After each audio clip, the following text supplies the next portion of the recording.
الحمد لله وكفى وسلام على عباده الذين اصطفى أما بعد أعوذ بالله من الشيطان الرجيم بسم الله الرحمن الرحيم من ذا الذي يشفع عنده إلا بإذنه کون ہے جو سفارش کرے اللہ کے ہاں سوائے اس کی اجازت کے؟ اللہ تبارک و تعالی وہ ذات ہے جس پر کوئی دباؤ نہیں ڈال سکتا۔ اگر کسی نے سفارش بھی کرنی ہے تو وہ بھی اس کی اجازت کے ساتھ، اور سفارش بھی اس کی جائے گی جس کی وہ اجازت دے گا۔ اجازت کا مطلب یہ ہے کہ جو اجازت مانگتا ہے وہ الہ اور معبود برحق نہیں ہو سکتا، اور جو الہ اور معبود برحق ہے وہ کسی سے اجازت نہیں مانگتا۔ قیامت کے دن حافظ بھی اجازت سفارش کریں گے۔ اللہ تبارک و تعالی ان حافظ بچوں کو توفیق عطا کرے کہ یہ باعمل بن جائے، آمین آمین۔ علماء حق بھی سفارش کریں گے، شہید فی سبیل اللہ بھی سفارش کرے گا، انبیاء بھی سفارش کریں گے، اور جناب محمد الرسول اللہ صلی اللہ علیہ وآلہ وسلم بھی سفارش کریں گے، لیکن اللہ کی اجازت کے ساتھ۔ قیامت کا دن ہوگا، میدان حشر میں لوگ انتہائی پریشان ہوں گے، تو لوگ اکٹھے ہو کر حضرت آدم علیہ السلام کے پاس جائیں گے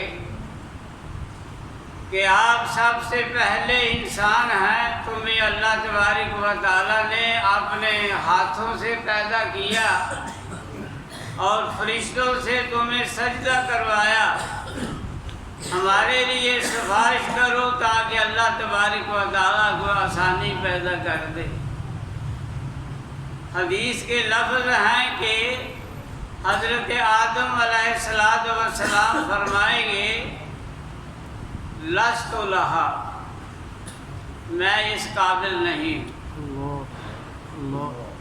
پھر لوگ نوح علیہ السلام کے پاس آئیں گے اور ان سے سفارش کی شفاعت کی گزارش کریں گے، لیکن وہ بھی یہی جواب دیں گے لست لہا، میں بھی اس قابل نہیں ہوں۔ پھر ابراہیم علیہ السلام کے پاس آئیں گے، وہ بھی یہی جواب دیں گے۔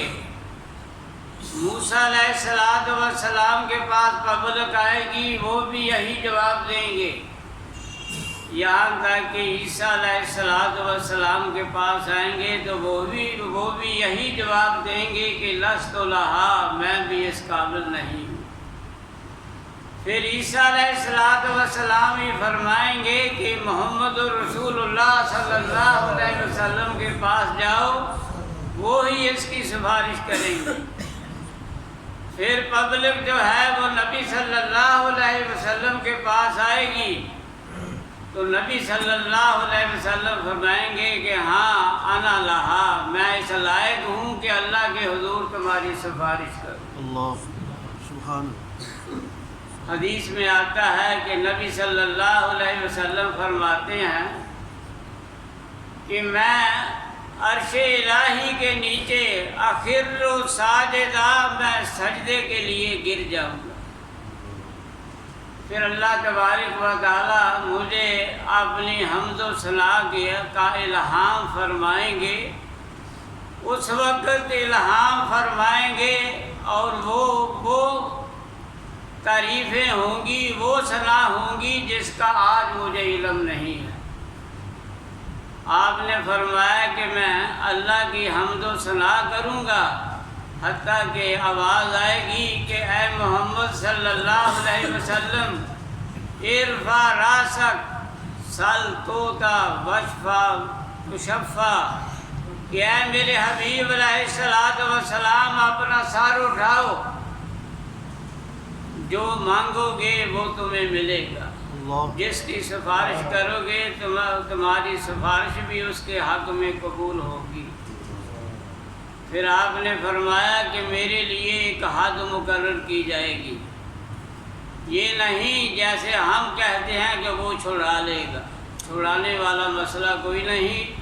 آپ نے فرمایا کہ اللہ تعالیٰ میرے لیے ایک حد مقرر کریں گے، اس حد میں جو لوگ آئیں گے میں ان کی سفارش کروں گا۔ پھر اس کے بعد دوبارہ پھر میں اللہ کے عرش تلے جا کر سجدہ کروں گا، پھر اللہ تبارک و تعالیٰ مجھے اپنی حمد و ثنا کا الہام فرمائیں گے اور فرمائیں گے کہ اے محمد صلی اللہ علیہ وسلم اپنا سر اٹھاؤ، مانگو، جو مانگو گے تمہیں ملے گا، جس کی سفارش کرو گے تمہاری سفارش قبول ہوگی۔ فرمایا کہ پھر تیسری دفعہ بھی ایسا ہوگا، چوتھی دفعہ بھی ایسا ہی ہوگا۔ فرمایا کہ باقی وہی جہنم میں جائیں گے، وہی جہنم کے لیے رہ جائیں گے جنہوں نے شرک کیا ہوگا۔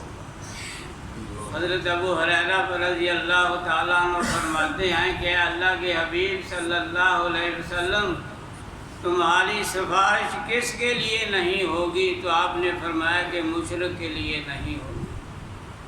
مشرک جو ہے وہ جہنم میں جائے گا، باقی کچھ نہ کچھ سفر طے کر کے واپس آ جائیں گے اور اللہ تعالیٰ انہیں جنت میں داخل کر دے گا۔